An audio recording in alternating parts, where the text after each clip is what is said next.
Against the Ropes podcast.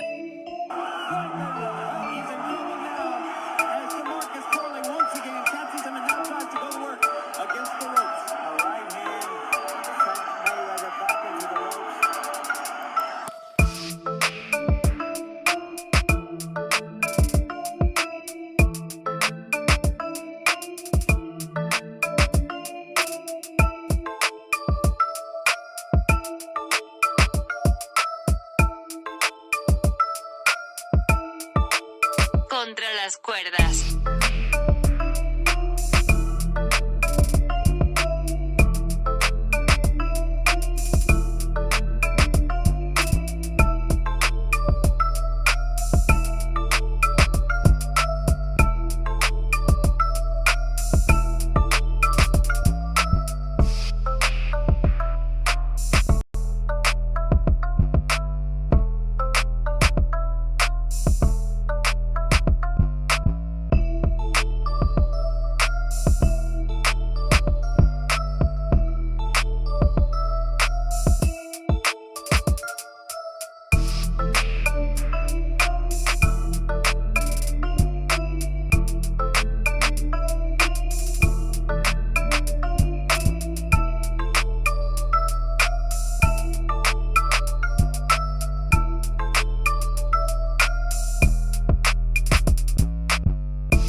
Against the Ropes podcast.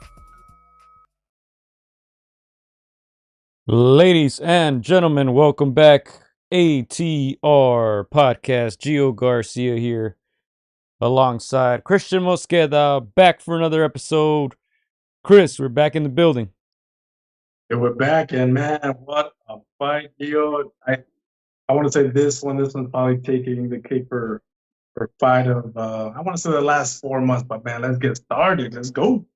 Yeah, shout out to those who had joined us earlier. We were supposed to have a special guest, Anthony Sims Jr. Shout out to him. Not sure what happened. We lost connection there, but we'll have to reschedule for another time. We're excited to have him, Chris, because obviously he's in that 168, 175 weight classes. So a lot going on there in the past couple of weeks. Also, he had some words for Joshua. Chris, we know he's always been a critic, so hopefully we get him back on next week and we can ask him a series of questions. But for now, let's go ahead and get started with what we had. The action that we had on Friday, Chris. ESPN Top Rank. Interesting. Jaime Munguia working there with Bob Arum with Top Rank. They said he didn't get signed to them. He's still with Golden Boy. So let's see if we see him, again on that platform. Obviously, they got guys like Billy there who can be a potential interesting candidate / opponent. And of course, we got the other guys. They've all kind of been calling each other out in the past few weeks. But we can go ahead and start with that. Jaime Munguia, Erik Bazinyan. Very good fight, Chris. A ton of action. I thought Munguia was losing a lot of those rounds, but he finished strong. You got to give a ton of credit to his stamina, to his chin, to his power. He was able to break Bazinyan down eventually and stopped him. Yeah, Joe, like you said, this fight, coming off that loss to Canelo Alvarez, we wanted to see how Jaime Munguia was going to perform. There are a lot of people that feel, these kinds of fights, they're dangerous because you're fighting a guy that's not at the level of a Canelo. It's a type of fighter that you normally think you could handle easily. Sometimes guys don't prepare well enough for these kinds of fighters and they can get shocked. But no, like you said, he did his job, finished him off in the 10th round. Good knockout. Like you said, meant he was losing a few rounds early on. And we talked about it before the podcast. It's normal. Guys like David Benavidez, guys like Jaime Munguia, they're not the most technically sound fighters, but they're brawlers and they break you down. And that's exactly what he did. And he looked good, Gio. 10th round knockout. It's a good night. Yeah, Big Bro checking in. He says Bazinyan looked good. Solid fighter. He says good fight. Yeah, it was a very entertaining fight. 10 rounds, as you said. I feel like a lot of those rounds are close. Bazinyan was boxing in a lot of those rounds. Probably better technically, skill-wise than Munguia. However, that power made the difference, man. And big ups to Bazinyan. You see his record there, 32-1 now. One draw as well. He had 23 KOs and those 32 wins. Takes his first loss to Jaime Munguia, de Tijuana, Mexico. Munguia, of course, took his first loss in the previous fight against Saul Canelo Alvarez in May of this year. He improves to 44 wins, 1 loss, 35 of those victories coming by way of knockout. I believe we both predicted Munguia to win by KO. However, watching this fight, I was a little worried, man. I was a little worried. And as I said, he was getting outboxed for a lot of those rounds. But as I said, the stamina, the chin, the power. He has Erik Morales back in his corner as well. So I think Munguia looked good, man. I think he looks like a better fighter since that Canelo loss. Yeah, and we talked about this, about these opponents that we don't know who they are. This is a great fight for them to showcase who they are. I mean, I've always said, even in defeat, some of these guys can walk away with some fans, and that's what Bazinyan did, in my opinion. Of course, there's people that, just like us, we didn't know who he was. We didn't know what he was going to bring.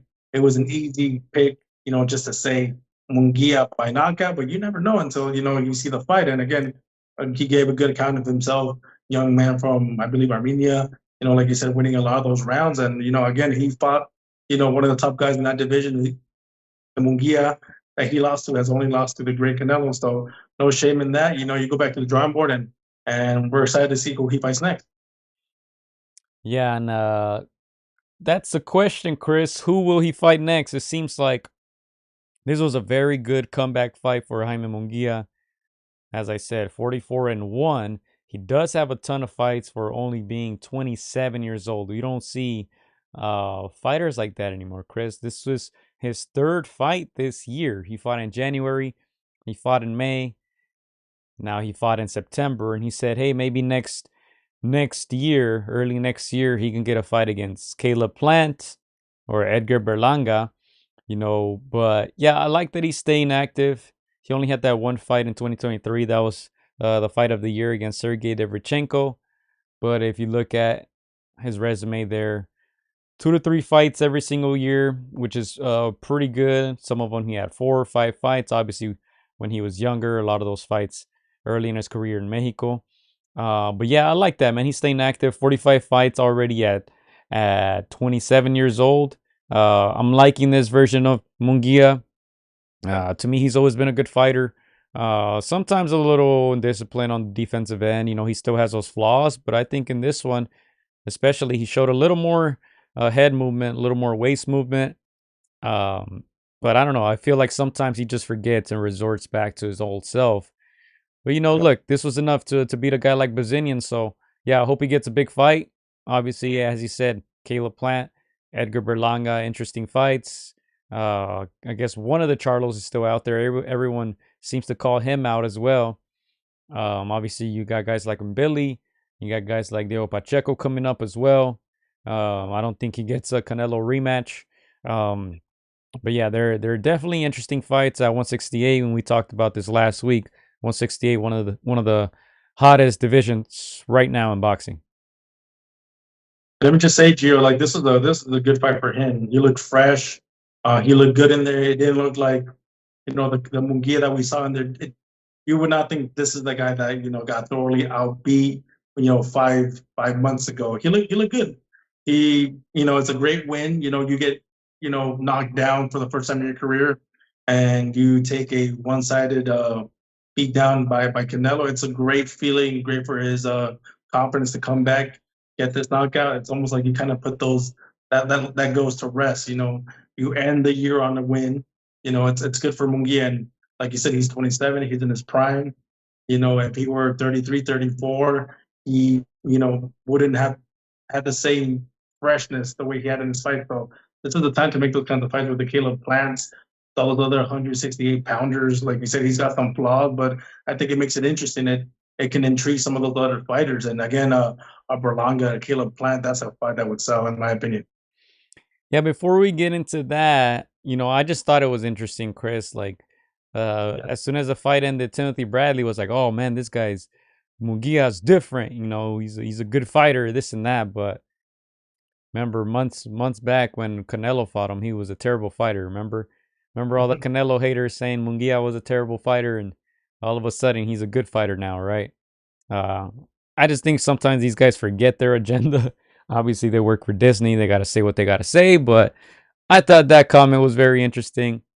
Now, going into who Munguia should fight next, obviously, we stated the names already, but let's dive a little deeper into that. Last week, I stumbled with that Berlanga versus Plant. And what was the other one? Berlanga versus Munguia. Let's play that game this week, Chris. Munguia, Plant, who would you favor? Munguia Plant. Obviously we talked about the boxing style that gives Munguia problems early on, but he's able to kind of weather, that storm in the middle to late rounds. Who has more experience, man? This one's tough. This one's good. This one's like a 47, 52, 50-50 kind of fight. And I want to say Caleb Plant. I want to give Caleb Plant the edge just because I feel like he's got a little bit more dog in him, but it's not going to be an easy fight. So I would give the edge to Caleb Plant, but I'm not confident, as you can see. Well, what do you think, Gio?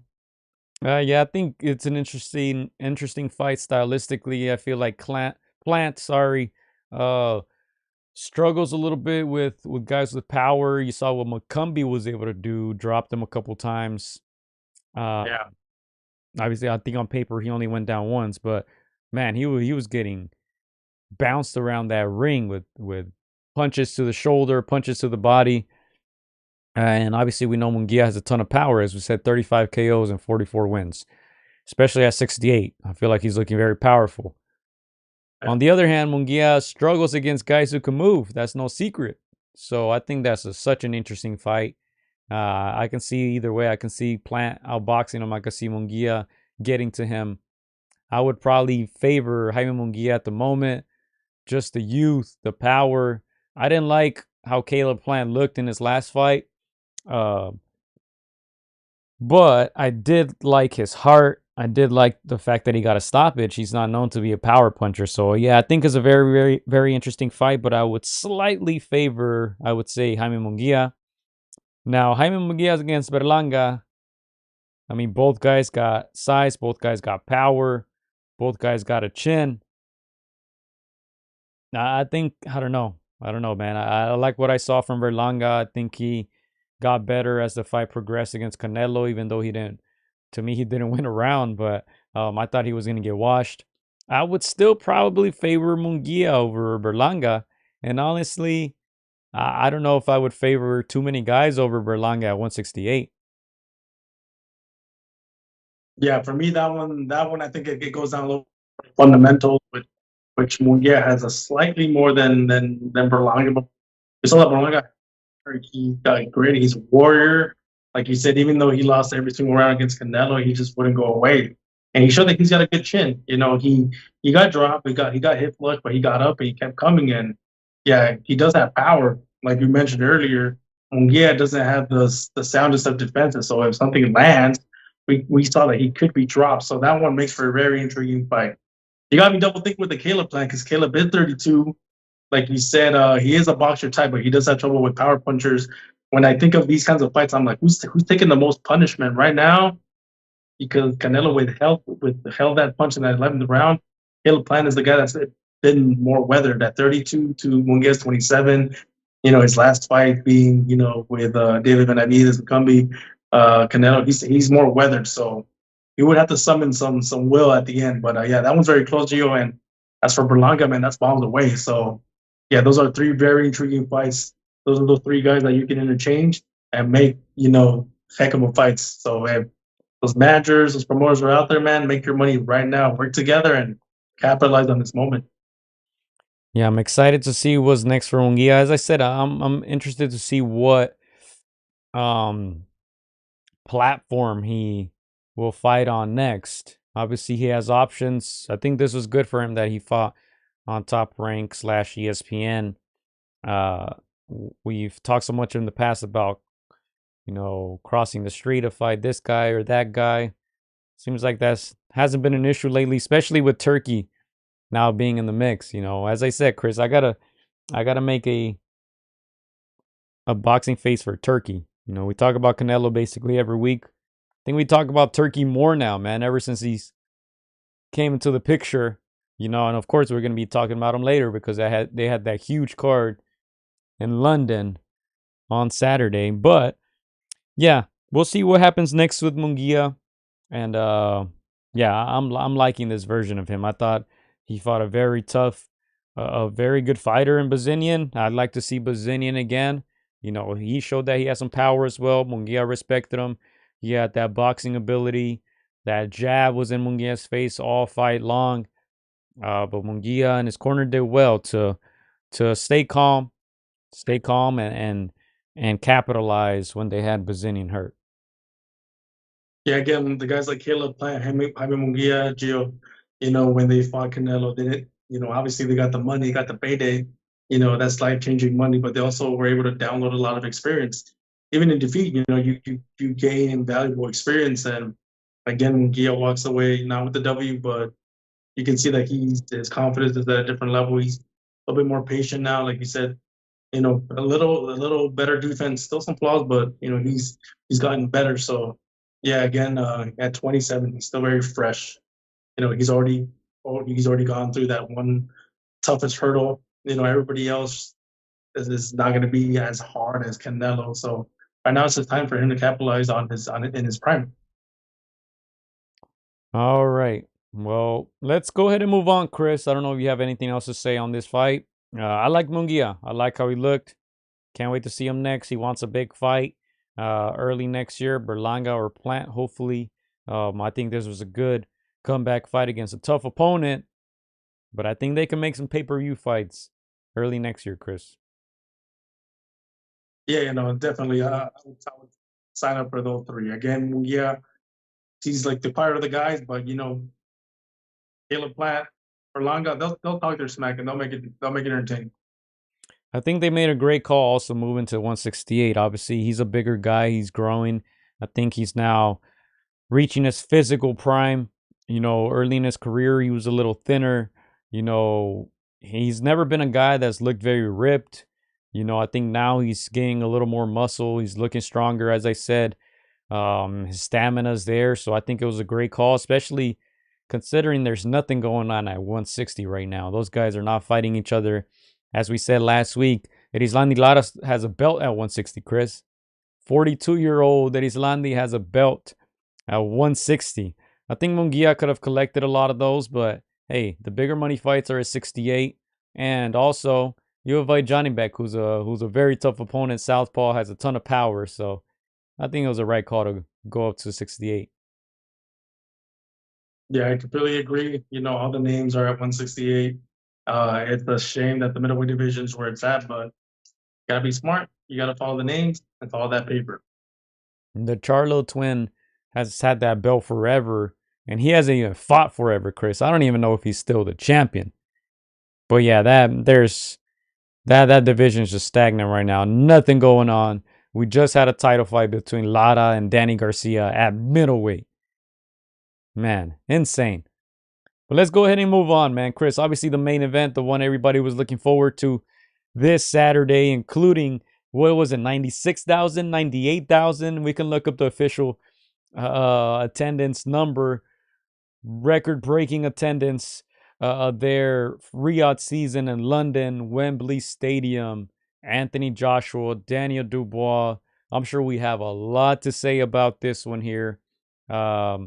I'm going to go ahead and pull up the predictions on you guys' screens because, man, you said this is the one that can separate me, and you got it. We both got the Munguia one. Let me go ahead and make it bigger for you guys. Let me make it bigger on your screen so you guys can see it there. We're on a good roll. We're on a good roll. Uh, I think you got like 5, 6 in a row right now. The Joshua one kind of killed me, but you took the risk. Daniel Dubois, hindsight, I'm sure you were happy about that. To me, it was a 50-50 fight, so that wasn't a bad risk right there. It's a Yeah. heavyweight division. Both guys could punch. One guy proved that he can take the punch better, and that was your boy, Triple D, Daniel Dubois. Daniel I don't know if Dynamite. you're getting a triple D. Yeah, just Gio. To me, he's still Dan Dubois, double D. Oh, There's only a few triples, man. no There's a Diddy, no Diddy, no Diddy. there's a few triples, Hey, man. Chris, I only said that because it's Daniel Dynamite Dubois. All right, that's what he's promoting on his trunks and all that. So hey, it wasn't me, it was him. And again, he did have dynamite, you know, this past weekend. And yeah, you're right, Gio. If you see the clip where I do my prediction, I didn't say it all fully confident. Again, that right hand of Joshua is one of the deadliest weapons in boxing, and I was nervous even through the fifth round. Again, we know that the safe bet, the safe prediction is to go for Anthony Joshua. He's a proven champion. He's been to the mountaintop. Like I said, he's got the experience, the name, the backing. Trust me, when I saw the fight, those 96,000 British fans, I want to say 90% of them were probably screaming for Joshua. So again, it's good for boxing if Joshua wins. You want your cash cow to continue winning, but I just felt it, man. I just felt that Dan Dubois could not be denied, and thank my lucky stars, I was right.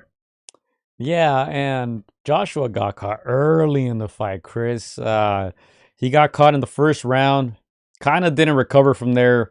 I thought he recovered pretty well, but he went down a few more times.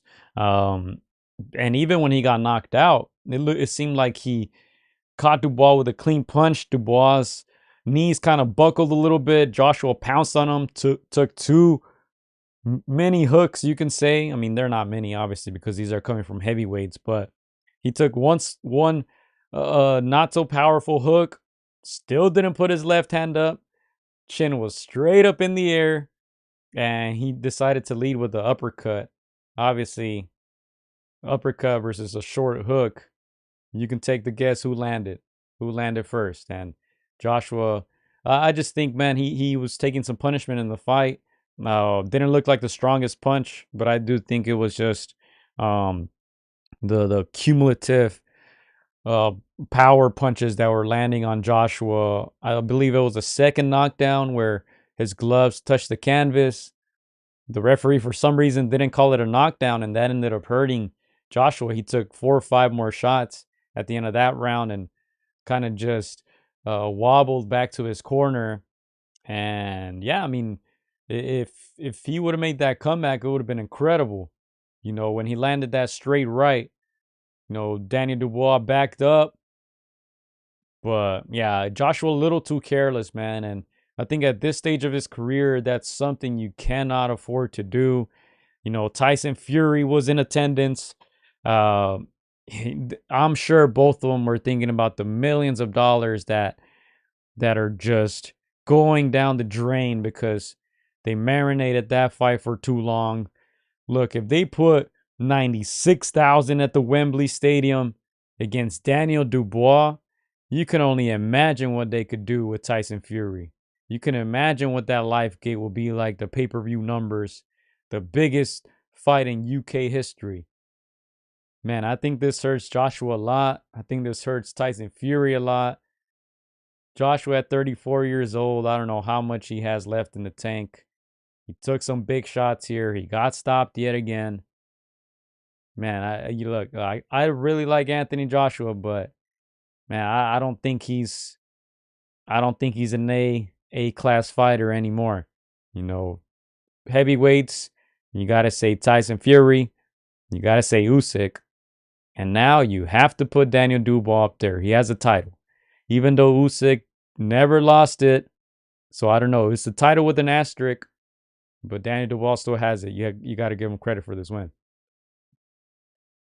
Yeah, again, we got to give props to Dan Dubois because he obviously was superiorly confident in himself. Not the most technical sound fighter. Not just like many of the fighters we mentioned on the podcast. They don't have the greatest boxing abilities and stuff right at the heavyweight division to bring those abilities up there. A few guys like Tyson Fury have them, like Usyk have them, but yeah, Dubois, he just stuck to the game plan and he took the fight to Anthony from the get go, made him uncomfortable from the first second of that fight. We could see Joshua, his body language, his stance, like you said, the chin was out. You know, it was just not the Joshua that we're used to seeing. It's not the Joshua that we remember when that fought the Klitschko, that was just up there, superiorly confident, using his reach, using his height. He was crouched down, fighting nervous, fighting on pure heart. Again, that could be your undoing, and it was his undoing, like you said, Joe. He tried to mix it up.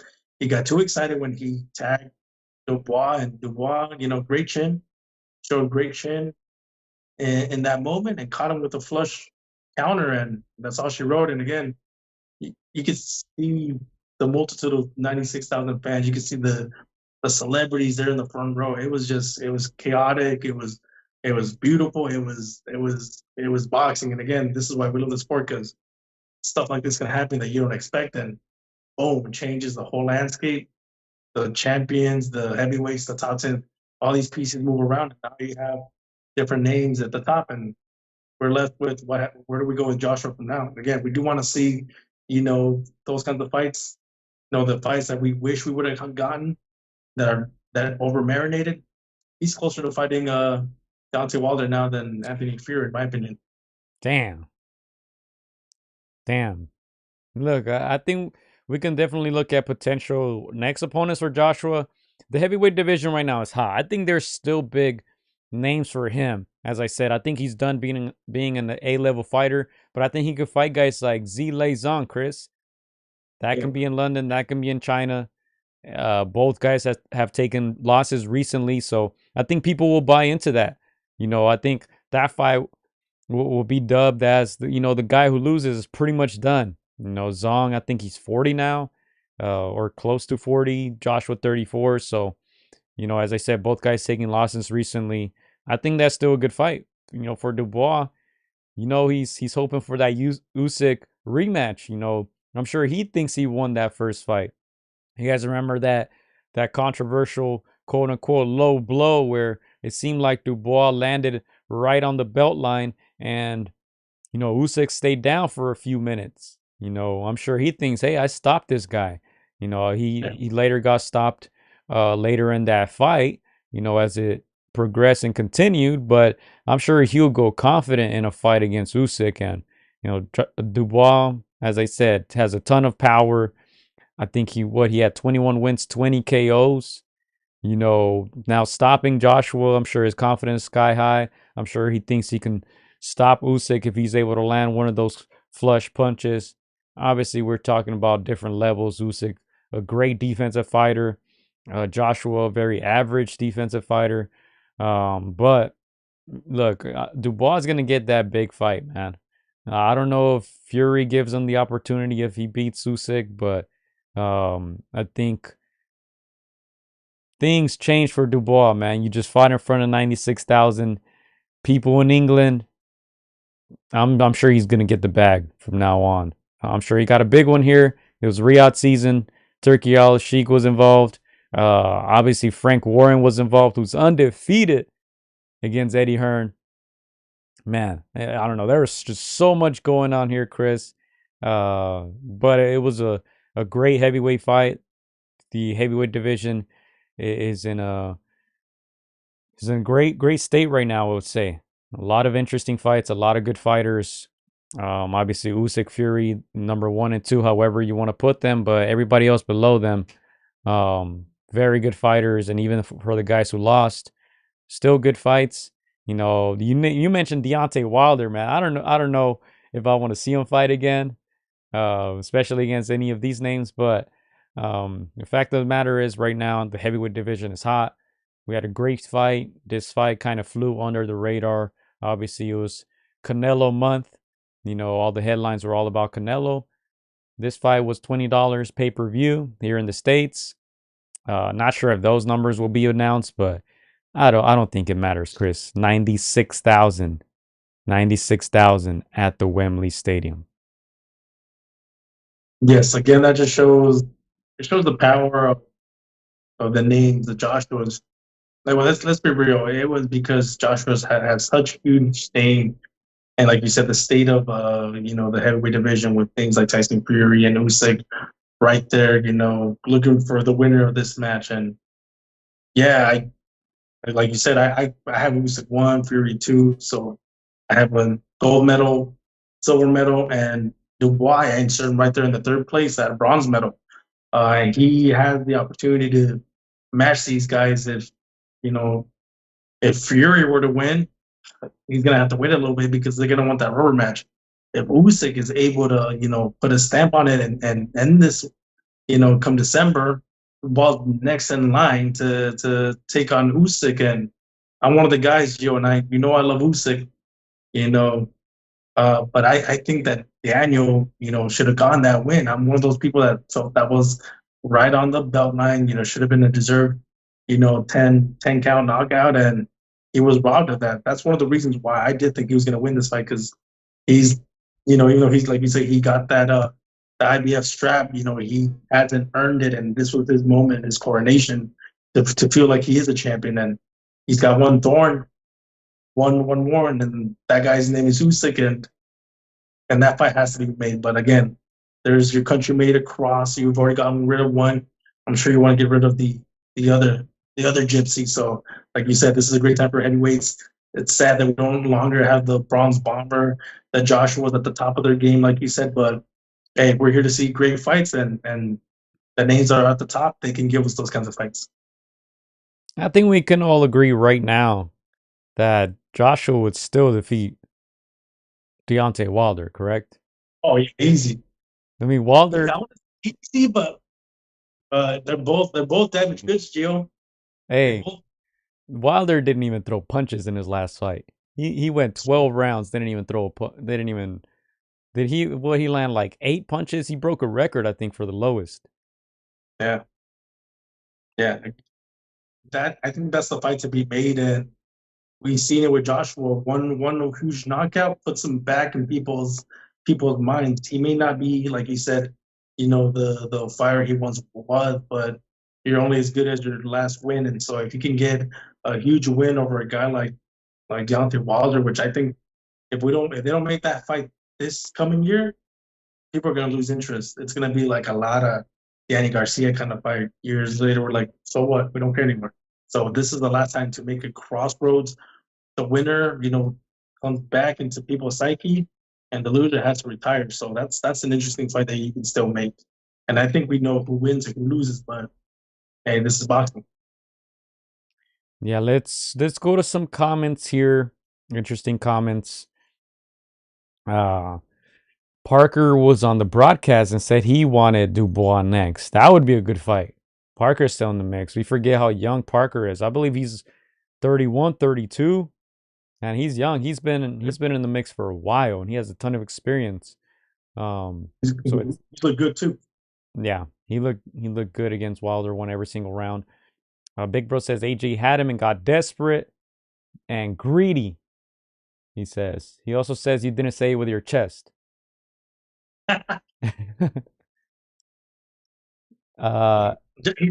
Joshua had him. He never had him. He never had his car.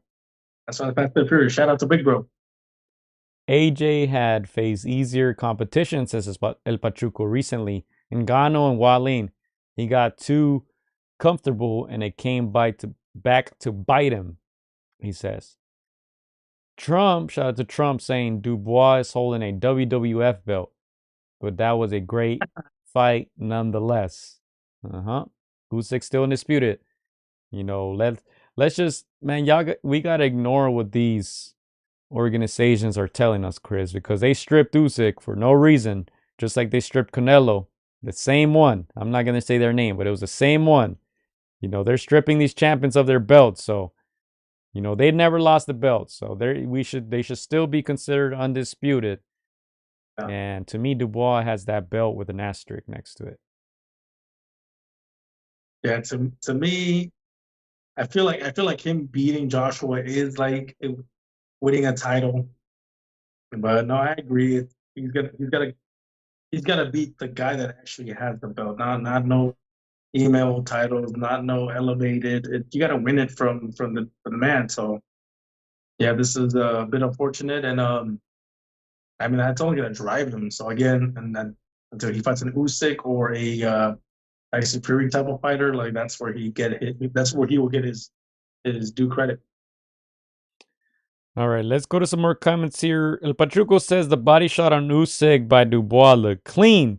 Usyk's trunks were worn high up.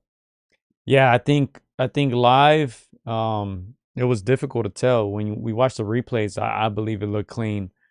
But as I said, I remember saying this on the episode once we were breaking down that fight.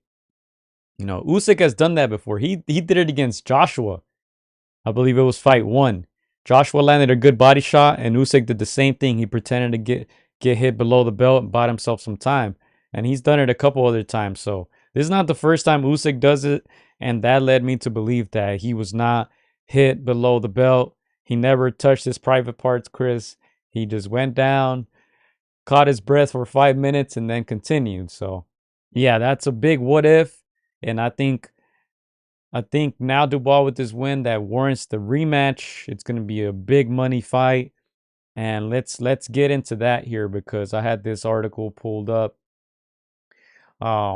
96,000 was this attendance. 130,000 is actually the record for Wembley. We know back in the day they used to let everybody in. Chris Chavez put 100,000 plus at the Azteca, but I think for security purposes now, I don't think that would be allowed, but this actually beat Fury versus Dillian White, which had 94,000, and then Joshua versus Vladimir Klitschko in 2017, 90,000. We see some other numbers as well here by Joshua.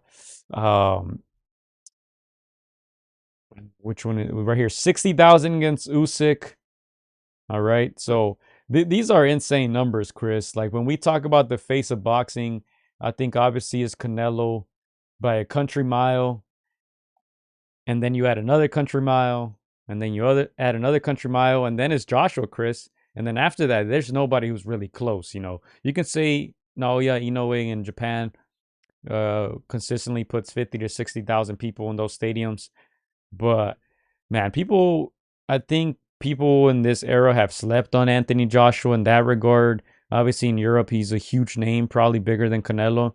To put 90 plus thousand people in a stadium and do it several times and do other stadiums. I think the one against Usyk was at the Tottenham Hotspur Stadium. I mean, that's super impressive, man. In this era of boxing where boxing once upon a time was the number one sport in the world. Now, probably not even top 5, top 6, top 7, probably not even top 10 in terms of popularity. But to be able to put those numbers, that's super impressive. And I'm sure he's amassed a ton of money, Chris, ton of money. And now with Turkey splashing the cash, man, I think people got to give Anthony Joshua his credit, especially him being one of the guys who helped bring the heavyweight division back. I think his win against Klitschko kind of began that new era of heavyweights, and he was at the forefront of it. I'm not sure how much longer we'll see AJ, but I think we got to give him his props, man. 96,000 people at the Wembley Stadium. Yeah, no, Drew, I completely agree. Guys like Anthony that have the name, that have the built-in fan base. Like you might have the fan base, but you got to be excited. You got to keep winning. You got to win against former champions. You got to have those kinds of fights that people remember. We still remember that Klitschko fight. That one man, they traded knockdowns, and you see the rising of the new generation in that fight. Those kinds of fights that just bring people back, and again, we don't get, like you said, we don't have a lot of those kinds of fighters. So the fact that Joshua was able to get people excited, when you hear the name uh, Deontay Wilder, when you hear the name Tyson Fury and Anthony Joshua, you will get excited. Like, these are fights that are going to pin the best against the best, and for him to do it over a 10-year, 12-year span, amazing. And again, just the heart of this guy, even in defeat, even after you take a couple losses, you're still a draw. You're still, you know, clamored by the fans. So again, big shout out to AJ. This time his heart failed him, but warrior in and out. Just like Amir Khan was, just like those kinds of fighters. People remember those and like, hey man, thank you for getting us those fights. We will always remember those fights, even when you came up short and in those kinds of attractions.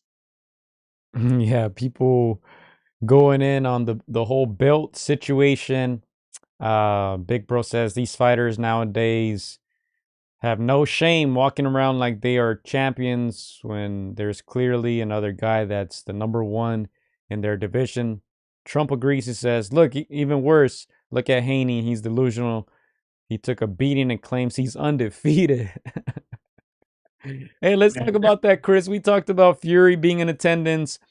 Guys like McGregor were in attendance. But Haney seemed like he couldn't get any tickets to get in, Chris. He's texting Eddie Hearns at 6 in the morning for tickets. Man, that's funny. I all kinds of comments. Obviously, us the fans, we're gonna call you out. Once that thing with Ryan happened, and they, like you said, you walk around like you still have an O, like you're just bait for all the fans. This is another chance where fans were like, dude, can't you buy your own tickets? Like, no, yeah. Eddie just said you messaged me at 6 in the morning. Like, I'm over here taking care of my fighters. Like, chill out. And he's just getting ripped left and right, and deservedly so. I'm a guy that like Devin Haney. Like, I like his skills, and I thought he's good for boxing. He inserts his name there with the lightweights, and he can make a bunch of great fights. But come on, man. Again, you gotta be humble. You can't be throwing these things out. Take your loss like a man. Get your own tickets. Don't be going on Twitter saying, "Oh, Eddie Hearn is being fake. He's acting like he cares about his fighters," and then he does this. Like, bro, relax. It's not your weekend. Like, just get your tickets, man. Text them earlier next time. Like, but it's those diva moves that fans are just like, they can't get behind. How did he? Yeah, I mean, Devin Haney likes to brag about how he has all this money, so I'm pretty sure he could have just bought his tickets instead of asking Papi Hearn for tickets. But backstory, if you guys don't know what happened, Eddie Hearn was called out by Devin Haney. Devin Haney, I think, tweeted. He said, wow, I'm in London. Eddie Hearn won't give me tickets to the fight, but keep mentioning me every chance he get. Eddie, the fakest N-word I've ever met, bro. Hearn responded. He says, you asked me at 6 a.m. this morning. First, I look after my fighters. Ask someone else and drop the arrogance. And yeah, Eddie Hearn clarified that I guess Haney had texted him the night prior to that or something like that, a day before. Eddie Hearn obviously was busy with the promotion, couldn't get back to him. Responded back. Haney said, hey, I need some tickets. And then I think that's what he responded, like, pretty much should have texted me earlier. And then got no response after that, and then that's when Haney went in. But yeah, I don't get it, man. Why is this guy being so entitled? Eddie Hearn's not even your promoter. He's not your dad. He's not your uncle. Why are you asking him for favors? You know what I'm saying? If you wanted to be there that bad, ask him. I think Hearn said, we take care of this like a month before, weeks before. He passes the tickets out to those of his fighters who request tickets. So, I mean, 12 hours before fight night. I mean, that's a little tough to do, man. And if he can't get you tickets, I don't think that's a reason to to disrespect the man, you know. But yeah, as you said, a lot of people were going in on Haney for that. Big Bro says Haney looking bigger than Kendrick. I mean Terrence, at least by a few pounds. SMH. Yeah, no, again, that's where he disconnects from the fans, man. Not everybody's got, tens of thousands, hundreds of thousands, $1 million in the bank. So when you say he can't give me tickets, like, again, us as fans are like, dude, come on, my guy. Seriously, like, little tone deaf there on the Twitter fingers. But yeah, man, again, it's not a good look for Devin. He's losing fans, in my opinion. At least the true boxing fans. And so yeah, man, I agree with Eddie Hearns, man. He's got to grow up. And again, this is a rare, W that Eddie, getting. Hey, He's been taking nothing but L's. But at least yeah, he got at least he got one, Chris. At least he got one. He's 0-12, I think, against Frank Warren. At least he took one. Going back at Haney. Man, but yeah, man, Devin got to grow up. I agree. All right, and then just to put a cap on this, Eddie says, "What are you doing? What do you think? What do you think you're doing? One, you couldn't be more arrogant. Two, why aren't you messaging me asking if I'm sure I can't source something out? Instead, you put a tweet out. You're a little kid. You used to be a good kid. You did. Now I don't like this arrogance I'm seeing from you. Don't ever do that again," he says. Said it like a dad. Yeah, again, yeah, there's a few characters in boxing, and you guys know who we're talking about. There's a few characters in boxing that they're just taking L's, man, and that doesn't bode well with the fans, man. The fans pay the bills at the end of the day. Yeah, and way to possibly mess up future bags. Eddie's working close with Turkey. Eddie promoted a few of your fights, so that gives them no incentive to give you a call, especially being a guy who can't sell, a guy who's not the most exciting, a guy who took a loss and said he retired. Now they really don't have any incentive to give you a call. So way to mess up future bags, Devin Haney. Yeah, I know that we've talked about this. We have said, like, in the past, the promoter does work for you, but don't. We've also said, like, don't let it get to your head. Don't badmouth your promoter. Like, that guy, that's your partner. Of course we get it. No one's perfect, and sometimes set promoters, sometimes they do some stuff that's off the rails. But you still gotta play. You gotta play nice. You gotta play ball. And yeah, again, it's a crazy world, this boxing world. But man, yeah, Devin Haney taking it down, man. In my opinion. Yeah. But yeah, let's get back to Daniel Dubois. Look, 22-2, 21 KOs, 27 years old. He has a good amount of recent fights, even though he took that L against Usyk. But he defeats Joshua. He stopped Joshua, stopped Hergovich, stopped Big Baby Miller, took that controversial, you can say, loss to Usyk. All these within the past 2 years. Before that, of course, he took that loss against Joe Joyce. That's the one he got criticized for. That's the one he lost his undefeated record against. Joe Joyce, who has since lost a couple fights. He's kind of like semi-retired. And that's the one, as I said, where Dubois took a ton of criticism. He got his eye socket broken, if I remember correctly. Took a knee. A lot of people say to quit, but that movement might have saved him, Chris, saved his career. And what followed was he got a good amount of wins, good amount of paydays, and now he's world heavyweight champion. So what a way to turn it around for Dubois, who's only 27 years old, earns another victory for Frank Warren over Eddie Hearn. And man, I don't know how Eddie Hearn comes back from this one, Chris. He took so many L's to Frank Warren. They might have to do another Queensberry versus Matchroom, man, but he's got to bring it next time if he wants to make some type of comeback. Dude, and again, like when I see Frank Warren on TV, I'm like, that guy's just a walking W, man. He doesn't have to say much. He says just enough.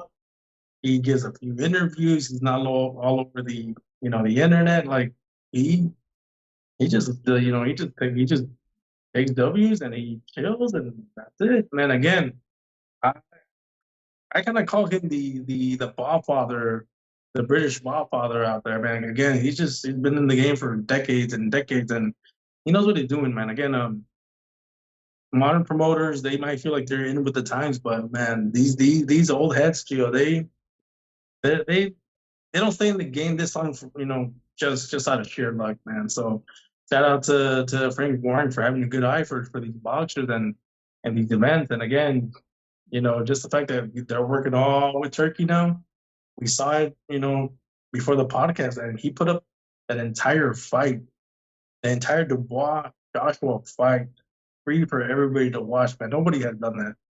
When people do that, they wait a year to put the whole fight, or they put it close to, maybe a month out, to kind of promote an upcoming pay per view. But for him to do that, that's pretty amazing, man. So again, shout out to Turkey, and shout out to him for making all these promoters work together. Yeah, and look, Frank Warren was, you can say, kind of low key, man. I think after this, Eddie made him famous. You know, he's Turkey's number one promoter at the moment, man. But yeah, going back to Turkey, man, we mentioned the past couple of weeks him trying to lower those PPV costs. Sorry. I think this is a huge win for him to put a stamp on it. Riyadh season. I think. Look, this was going to be a massive event regardless. I think he was smart to help kind of put that together. Obviously, I'm sure he helped a lot with the promotional side. He spent a lot of money. Chris, right before this podcast, we went on YouTube, and if you guys don't subscribe to Turkey Al Sheik, we promise this is not a paid ad. We wish it was. We'd probably make a milli, Chris. That's how much money this guy has. He probably throws a milli just to say this, but go subscribe to his YouTube channel. Turkey Al Sheik, whoever handles that channel, they put the pay-per-view fights like the next day. Like the full fight was on YouTube right now on Turkey's channel. So we're watching it again. So, man, they're doing things right. I think they're trying to bring the cost down. They're spending a lot of money. They lost a lot of money, I'm sure, in some of these cars. That Crawford one, the rumor was that they lost about $20 million. But I think as boxing fans, as consumers of the sport, we love it. We have more access to these fights, more affordable. They're promoting it well. They're putting great cards together. And look, they got two more bangers coming, October 12th and December 21st, Chris. Two fights where those four guys are probably the top 4 pound for pound fighters, Chris. When we talk about better BF Bivol, Usyk, Fury, I mean, these are going to be tremendous historic fights, and Turkey's putting a stamp on them. People are getting paid. As boxing fans, we love it. We want it to continue. And yeah, hopefully we continue to get those big fights, man. These are exciting times of boxing. Things seem a little different. I think that's going to make everybody else too step their game up, because they got to compete. Obviously, PBC, a dying company, but they do work with Canelo. They allegedly just sold 750K pay-per-views. They're the only ones putting up those kind of numbers. Top rank got Naoya Inoue, and they're being smart with him over there in Japan, selling out these stadiums. So boxing is in a good state right now, and I feel like Turkey has helped turn things. We grade these years, Chris. I think last year we gave it like a B minus, perhaps. A couple years ago we had a great year, that 2022. Man, I think this one is getting interesting, and Turkey Al Sheik is almost single-handedly, doing this on his own. 2 bangers, says Iceman. No Diddy. Oh no, P. Yeah. Diddy and Haney going, he says. Oh yeah, without a doubt, Turkey's the personality of in boxing of the year, without a doubt. what he's doing, what he's giving to the consumer, the boxing consumer is unheard of. Again, it's when you have somebody with almost unlimited, amounts of money and is a huge fan of boxing, that's to the benefit of the fans. So yeah, shout out to him. Can't wait for these two fights. You know that you and I are salivating, the Bebo Betcher beef like no other, man. We've already seen the other great fight, and I'm sure it's going to be just as good as the first one. Tyson Fury is coming with everything. He knows in his heart that he came up just short, so we know that he's left leaving no stone unturned. And as for Bebo Betcher, we only can predict what's going to happen, but we haven't seen it yet. So that one is going to tell us so much. Who's the best light heavyweight of this division? Can Bebo, withstand the onslaught and be the first person to survive? Can Betcher be, thrown the one guy that beat Canelo? Man, I'm excited for this one. And again, only a guy like Turkey can make these kinds of fights happen because money is of no consequence. So yeah, I'm excited for this one, Gio. This one grades up there because of Turkey. Not sure where it rates in my grading poll, but yeah, man, I'm excited for what's to come. The next 3 months are going to be crazy good, and yeah, man, PBC is on life support, and only because Canelo is being a little petty. But I see him eventually working with Turkey next year, hopefully, and getting bigger and better fights. Yeah, and look, even with all this praise, Chris, we're not holding hands with Turkey. All right, let's just make that very, very clear. All right, we're not holding hands with another man. All right. Hey, we've called them out on the Canelo aspect, So we give him props where he deserves them, and we call people out when they're giving us a tail to step on. But yeah, man, again, overall he's doing great things for boxing. Yeah. And just to make it clear too, we're not supporting no UFC events, Chris. I don't care how much they pay us, all right? They might call it something else, Chris. They try to slip us something, and I'll be like, man, Yeah, they might call me like Justin Bieber or something. No Diddy. oh yeah. Unless So Turkey throws that bag, man. But hey, we haven't heard nothing. We got received no emails, nothing yet. But no, man, boxing is king for us. what was Turkey Al Sheikh was telling AJ right before he got knocked out? Was that him really? I know he was talking to someone. Man, Not sure. all I know is that AJ should not have been talking to anybody losing focus Who's sticking in his those tongue out? moments. Yeah. Yeah. I think of those moments. I think of like that Magic Taylor moment where, he loses focus for a split second. I know you're supposed to be listening to your coach, but there's moments where you just have to be focused, zeroed in, and yeah, those precious seconds, man. Like you cannot lose focus, and he did, and he lost focus. When I saw that ringside clip, Joe, I was like, because I didn't see that clip obviously when you're watching the fight, but that ringside clip shows you that he lost focus for a split second. Dude, we got to be locked in. Dan Dubois was locked in. He was going for the kill, and he caught him, and that's all she wrote. So, yeah, I got to push this question, Gio, and I've heard this phrase thrown out. Is Anthony Joshua damaged goods now? Officially? Man. That's kind of tough to say because Dubois is a great opponent. Yeah. He proved it. Only one of his victories did not come by way of knockout. So if Anthony Joshua would have lost to Ngannou or Robert Helenius, then yeah, I would have definitely said it. But I think he lost to a great opponent. So I wouldn't. I don't think so yet. I do think he's done being at the top of the food chain. I think he's below those guys, Usyk, Fury. Not sure he gets the Fury fight, but I still think he can beat guys like Zile, Joe Joyce. I don't know if he wants to continue fighting. He looks like he's damaged goods, but I think Joshua can still get a couple good victories under his belt. But I imagine had Gio 2 fights in 2025 for Joshua. Well, what's the plan? Who do you put him in there with?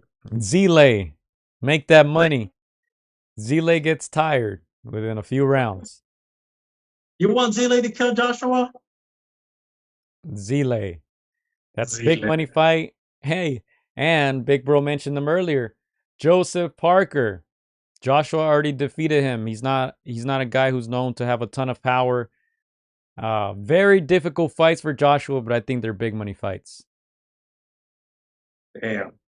I'm putting him. If I want him to stay somewhat conserved, I would put him in there with Joe Joyce. Like straight up Joe Joyce.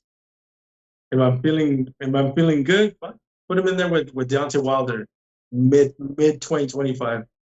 And then finally, I would put him in, once, because those other heavyweights, they have to fight themselves too. Let them have their their La Liga, their top. Let them figure it out. If I'm Joshua, I'm putting him in the consolation tournament to build him up again. But yeah, I don't think I put him in there with Zilay, man. I think Zilay, even though there's a lot of people that would favor Joshua, Zilay is also a killer, and he can, he can hurt him. I think Joshua is damaged goods, and a guy like Zilay will hurt him. So Ooh. if you maximize on this heavyweight division with the name Joshua still kind of intriguing fans, you put him with some safe guns in the beginning. But yeah, man, I agree, Gio. I think Anthony Joshua at the top tier. I think that time has passed. Yeah, also watch out for guys like Bakoli, who just got a big win over Big Baby Anderson. And let me throw out another name. Efe Ajagba. His career has kind of stalled, so I think those are all big money fights. There's a lot of names in the heavyweight division, Chris. I think that's where I'm rating Anthony Joshua now, on that level. The Cuban Flash as well, Frank Sanchez is out there too. So there's definitely names he can continue to fight. Stay away from Usyk, stay away from Fury, even though that I still want to see it just because it would be the biggest fight in UK history. But I don't know if Anthony Joshua can win that. I don't even know if I would say rematch Dubois. As of now, I'm saying stay away from Dubois. Well, for sure, in my opinion. To me, like I agree, there's certain guys that you can throw the dice, and you might go in there going like, yeah, he's not gonna be the guy like Tyson Fury. He's not gonna be the guy, some of those bigger names. But if it's Fury, it's better to do it now than later on where he's even more damaged. Good. So hey, we'll see what happens. But one thing you cannot deny from Anthony Joshua, and I just saw a Matchroom update right now. They're saying that he's going to continue to fight, which is no surprise there. But yeah, Joshua is good for boxing, and as long as he can continue to, somehow get back into winning ways, he's there. He's there to make those fights. Yeah, Joshua also has a YouTube channel. Look at me promoting everyone's YouTube channels. If you have a YouTube channel in the live chat, I'll promote it for you. Put the name on the live chat. But Anthony Joshua has a YouTube channel. Yeah, he gives updates after all his fights. So he came out and he put a video up and he said, tough fight. Pretty much big ups to Dubois.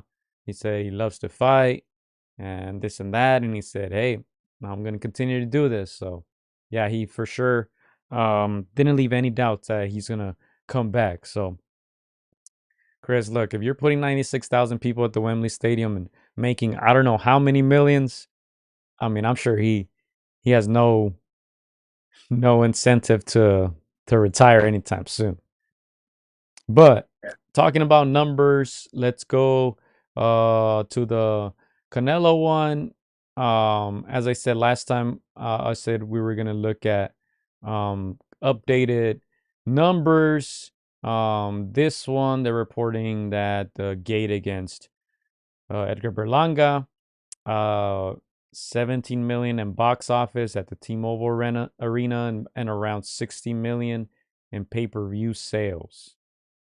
Let's see what the other sources are saying. I brought this up because who was it? I think Iceman said they were trying to ruin. Yeah, Turkey Al Sheikh couldn't stop Canelo and the Mexican fans. Iceman says. So, I don't think this one too. It says 17 million in sales, 650 pay-per-view buys. Let's see what the other ones are saying. I'm just clicking on random ones. But yeah, Chris, we talked about last week how the number looked or sounded very inflated. This one's saying 17 million live gate, mid six-figure PPV sales, but I don't see any sources that are saying under half a milli, under 600,000. All right. So it seems like this one says 650,000. So yeah, it seems like the number that's constantly being reported is between 600 and 750K. Which, like we said last week, if that's true, that's an amazing number, considering it was a guy like Edgar Berlanga, who's still doing interviews. Chris, he's marketing himself well. He was on Sway this week. I saw him I think in New York too, on one of the Spanish radio stations. And I think Sway said that Caleb Plant was also going to be there with him, so they were kind of doing a little back and forth trash talk selling that fight. But yeah, that's the aftermath of the Canelo fight, Chris. I haven't heard much about UFC, MMA. Again, I don't follow those news, so I don't know what numbers they did, but I'm sure they didn't do Canelo numbers. Yeah, again, like if they would have made a good number, they would have put it out by now. But yeah, like you said, the only number that we hear is that number, the face of boxing, and we've said this in the previous podcast. You know, we adjust for inflation. We take away 200K, 150K, or whatever. It's still really, really big numbers. You know, worst case scenario is probably 500, 550K, which is, you know, just to be the face of boxing with a non-dancing partner. Yes, a little bit. He sold enough to get people at least intrigued and to tune in. So yeah, no, those are great numbers in my opinion. We no longer live in the times, you know, the De La Hoya, the Mayweather, the Mike Tyson kind of era where, you know, there was no streaming services, there was no black boxes, so you had to pay for the pay-per-view or you missed it. So, you know, with that in mind, like those are pretty formidable numbers. And yeah, man, again, just few guys, you know, there's few guys in history like the Canelo, the Joshua, the Pacquiao that can sell these kinds of, you know, pay-per-view events. So again, just shows how strong Canelo's still going at 33, 34 years of age. Yeah, man. That's that. I couldn't find any PPV numbers for the UFC one, so we'll wait and see if they ever release those. But yeah, let's go ahead and look at what's coming up as far as the boxing schedule goes. We got some women's boxing this weekend. Michaela Mayer is fighting. Also, this is the one I'm looking forward to. I'm not sure they're going to televise it, Chris. Alicia Baumgartner against Delphine Persoon. I was looking forward to that one. Yeah, it's a good fight. It might be like one of those like $15 pay-per-views or something like that. Nick Ball versus Ronnie Rios, October 5th in Liverpool, England. Shout out to the Liverpool fans. I'm rocking the jersey right now. Shout out to all the British fans, man. 96,000. That's insane. That's next level, man. Dude, I wonder how many fans Canelo could put at Wembley. I was wondering the same thing. Even if it's a guy like Eubank Jr., I think the fight with Billy Joe Saunders, which put like 70K at the Dallas Stadium, I believe. Even that in England would have been huge, you know. But yeah, AJ for sure, the king in Europe. But I was wondering the same thing. What if Canelo went over there? How would he sell? What do you think would be a win number in your opinion? What's something like you're like, okay, he has to put at least 50K, 65K. I think at least. What's the number? I think at least 60. I think at least 60. I think depending how much he's guaranteed as well, the price for those tickets might have to go up. When I went to the Jack Catterall against Josh Taylor fight in Leeds, it wasn't the biggest of venues, probably like maybe 10,000 people in that arena. The tickets were about $80, I think. So it wasn't anything crazy. We should have really checked what those tickets were going for that Joshua fight at Wembley, you know, because that's a tremendous live gate right there. But yeah, I think at least 60 for Canelo to consider that um a W. He's known for sure. All the people that when I went to England, all the people that we talked boxing with, they knew who Canelo was. So um he's definitely known. Definitely looks like one of them. I don't know if that helps or not, but yeah, I think he would do numbers over there. Yeah, I agree. I think he has to do like at least 50K, 55K in that building. And if you pick the right opponent, a British fella, then that should boost it up a little bit. But I don't know, Joe. Do you think they're gonna let him keep 80% of the concessions, everything he sells? What was that? Do I think he gets 80% of the What they sell, the chips, the fish and chips they got over there? He should. He should. The face of boxing should. And they drink a lot over there, Chris, let me tell you. Yeah. They drink a lot. When I went to Anfield to watch Liverpool, the beer was only like $4 or $5, Chris, as opposed to like $10 here. If you go here, you buy a beer at a stadium, it's gonna be $10 or more. Over there, they're very inexpensive, so people definitely drink a lot. Yeah. Imagine how a conversation goes down, You paid me 80%. Pay me. And they're like, dude, you're crazy. But hey, that's the price of Canelo charges, man. That's his business. But I don't know, man. I don't know if they would part with 80%. Maybe there's a reason why he stays in Vegas, but hey, we'll see, man. We'll see. That would be awesome. I think any great fighter, when you think of the Ali's, they fought all over the world. So why not Canelo? Why not fight at Wembley? That would be pretty amazing. Shout out to the boxing kangaroo checking in. He says average price of AJ versus Triple D price was around 300 pounds. Shit, that's what 320? No, that's So probably a little bit more than that. But uh yeah, I'm very curious to see how much the cheapest ticket was. Obviously they're far as hell because that's a huge stadium, yeah. but still I think just being there must have been crazy. And unfortunately, we didn't have Anthony Sims Jr. today. I know he was supposed to hop on, but that was one of the questions I did want to ask him. I think he fought at his last fight at Wembley. I think it might have been the side arena though, but still, fighting in England, he's done it several times. I wanted to ask him how that is. That atmosphere is different. It must be super different as a fighter. Shoot, I was nervous just being in the arena, Chris. Imagine fighting. Imagine fighting and people booing you, half the people booing you, um, half the people probably cheering for you if they like you, But that's the other thing that came to mind too. Imagine how many Mexicans would travel to England. Mexicans travel well. In every World Cup, they're like top five and fans, who travel. They get behind their people. So that would make a very interesting atmosphere. Let's say he puts 70,000 at Wembley. Probably 10,000 might be from Mexico, Chris. Yeah. Yeah. For me, like I wanted to ask Anthony, and hopefully we get him on next week. But I wanted to ask him, how was his he was obviously signed with Eddie Hearns for a couple years there.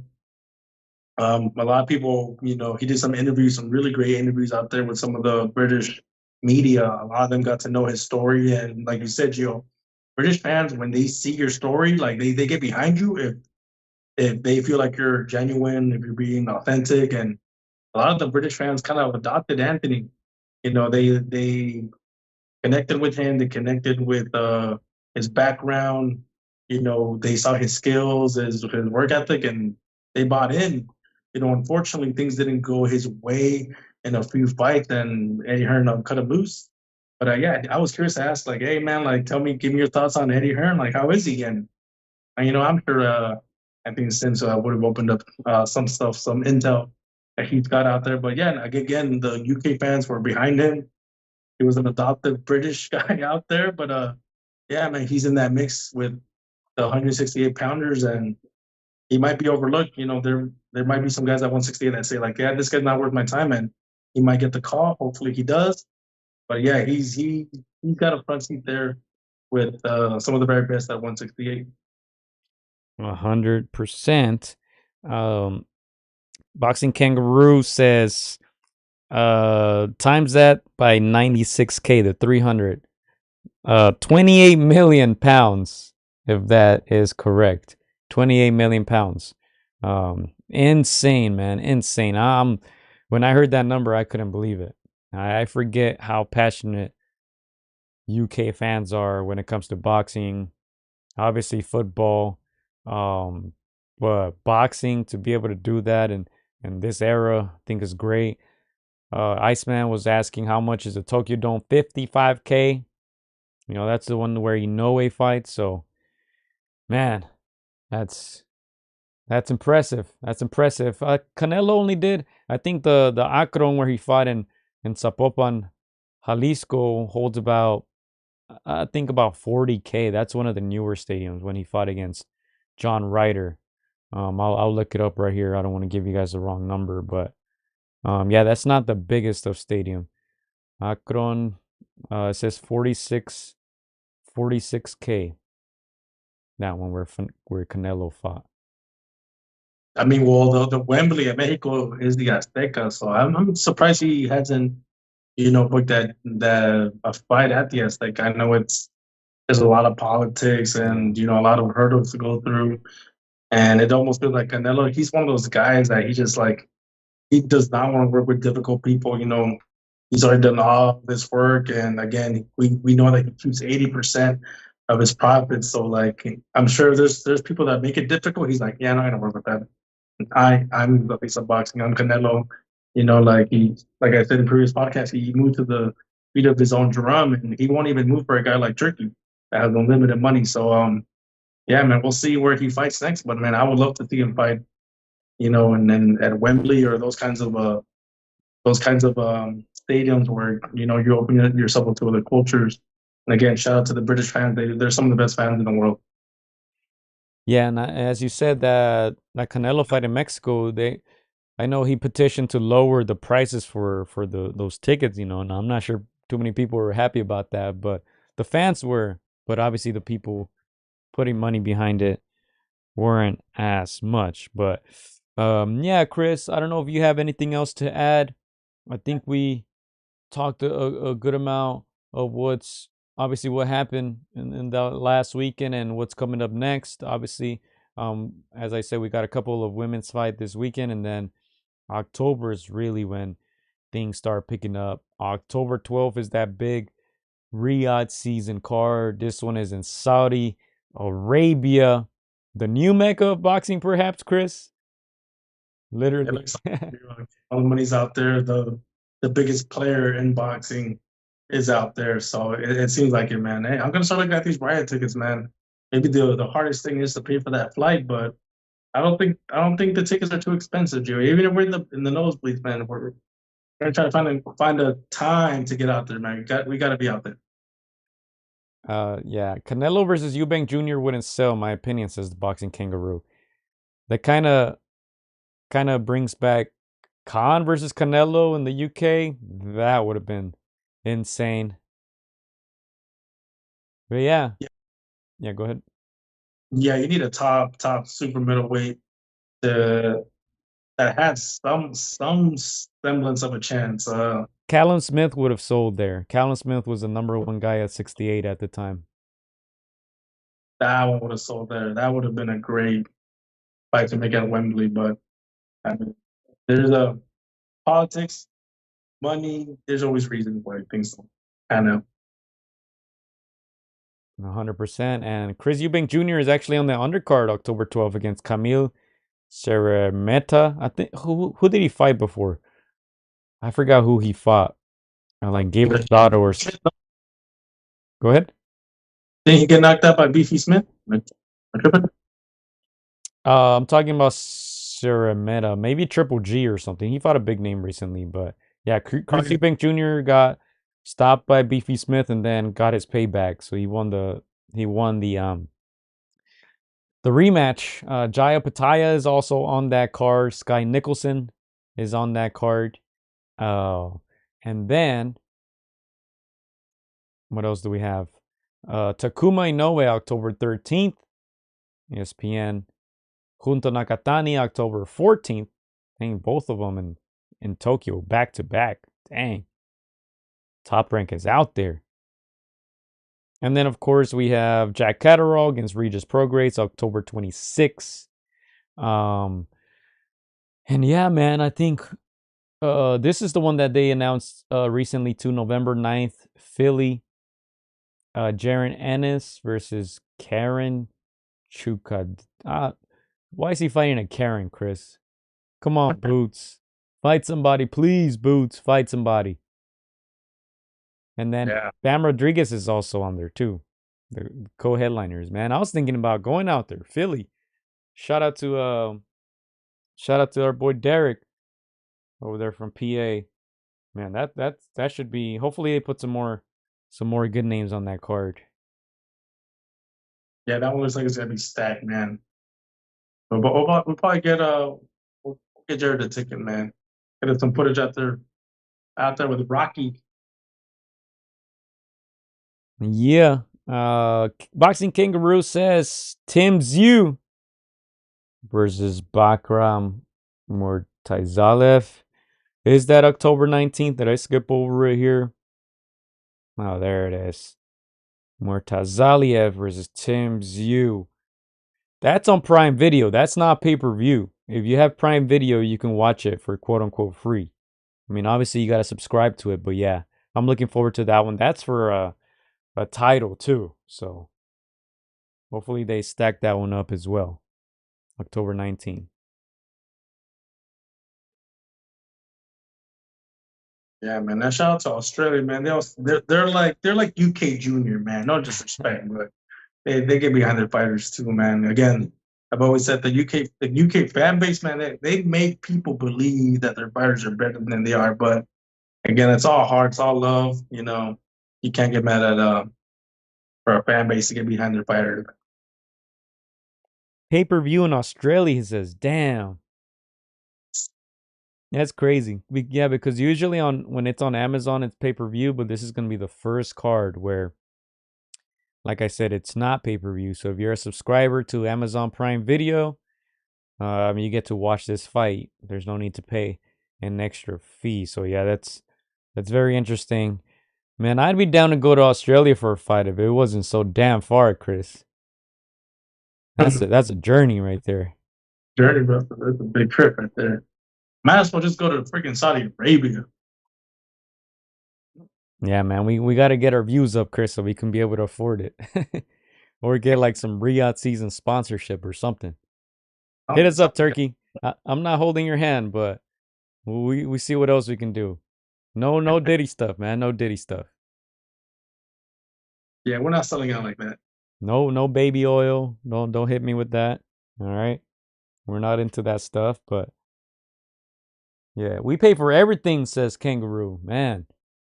Damn, that sucks. Yeah.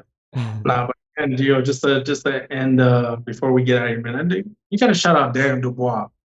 Because man, built up until this whole pay-per-view, man, this guy was funny, he was silly, he was lost at times, he was getting made fun of by the media, you know. Again, it's that self-belief and that dog.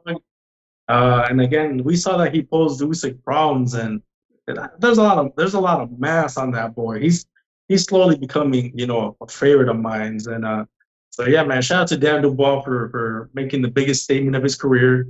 He had a hell of a last 18 months. So man, I can't wait to see what else this guy does. So yeah, man, like you said, great time for the heavyweight division.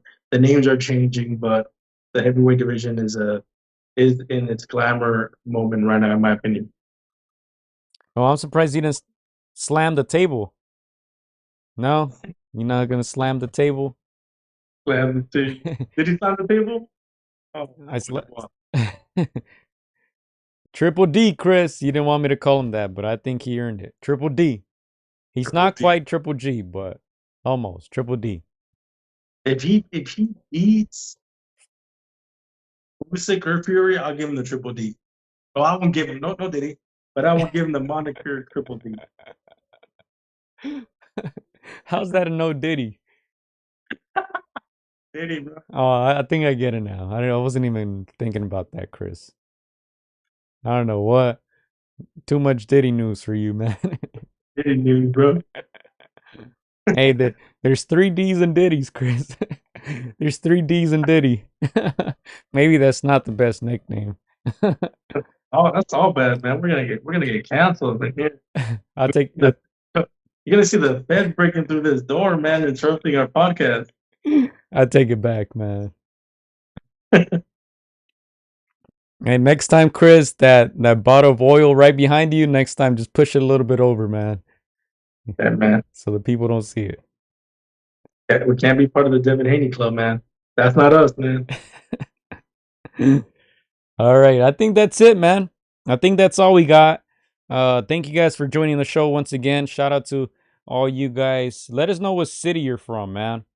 I know Boxing Kangaroo's from Australia. You probably haven't heard of what city he's from, but yeah, man, shout you guys out. Did he had more than 3 Ds as Boxing Kangaroo? That's yeah. No, once again, thank you guys for dropping your comments, your opinions, your predictions. I mean, that we appreciate all that and all the, just you guys doing it each and every week. We're keeping an eye on the Uzbekistan boys. They're right now on vacation, but as soon as they get back, we'll head over to the Joel Diaz gym and talk to them, and we'll get some footage, man. We'll get some footage of those boys, man. They're funny, they're fun kids. Again, obviously they're in the hurt business, but man, they have fun each and every day out there when they're training, man. Yeah, shout out to New Orleans. Or New Orleans. I don't know how you guys say it. People say it differently. But yeah, that's a city I would like to go to. I hear it's fun. Towns, Townsville, North Queensland, says Kangaroo. Dang, long ass name. PNQ. I was gonna say Iceman's from over there from the Mardi Gras town. Shout out to them. Yeah, man, they're gonna have Kendrick performing in their city for the Super Bowl. That's right. That's right. The real Kendrick, not this guy here. Where's it at? Not this guy right here. I mean the real Kendrick. They're gonna have the real Kendrick at the Super Bowl. Man, I like Terrence Crawford, but man, he's giving too much ammo, or they're getting too much ammo on Terrence. But it is what it is. What it is. Yeah, I can already see his next opponent just coming out to a Kendrick Lamar song. Damn. All bad. All bad. All bad. He says the first way to pronounce this correct, New Orleans. New Orleans, all right. That's what I'll roll with. All right, well, yeah, man, that's that. Thank you guys for keeping that chat lit. The second is correct for outsiders, he says. All right. All right, I'm an insider. No Diddy. All right, but yeah, thank you guys for keeping the chat lit. Appreciate it, man. Another fun show. As I said, hopefully we get our boy, the magician Anthony Sims Jr. to hop on next week. Had some difficulties this time around, but we'll get that one on soon. I'm sure he has a lot to say. And yeah, man, don't forget, follow us on Instagram, Twitter, or X, whatever you want to call it. Facebook, Threads. I think that app is still alive. We're working on our OnlyFans. But yeah, follow us wherever you can find us, man. We appreciate it. Yeah, no, thank you guys once again. Yo, feel free to check out Anthony Sims, some of his previous fights. Check out some of the interviews he's done over there with the UK, and get caught up on what's going on with them. We'll get that going next week. Bring on the Canelo questions, the Berlanga questions, the Benavidez questions. He's been in there with Benavidez. He sparred with with Pacheco, so he's in and around that whole mix at 168. So can't wait to have him on next week. And yeah, man, we'll ask him all the questions that are on people's minds, man. Last comment here, 50 Cent got to be involved, Iceman says. Hey, look, man. Don't forget, Triple D. This is the last time I'm saying that, by the way. But Triple D, that's what he wants to be called. He came out to 50 Cent and the club was playing, Chris. That's when you knew Joshua was cooked. He came out to in the club. He was having a good time on his way, walking in front of 96,000 people. Man, that's when you knew AJ was cooked. Yeah. I don't know. He was giving me like mini Mike Tyson vibes, you know, like the shorts and just I don't know. He was man. He from right on that body language, I knew that Joshua was cooked. But hey, that right, man, that right, we can never discount that right. All right, man. Let's get out of here. Let's get out of here, man. Thank you, mates.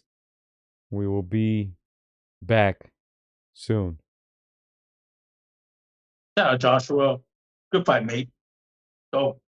That bloke. Put your hands up, AJ. Put your hands up.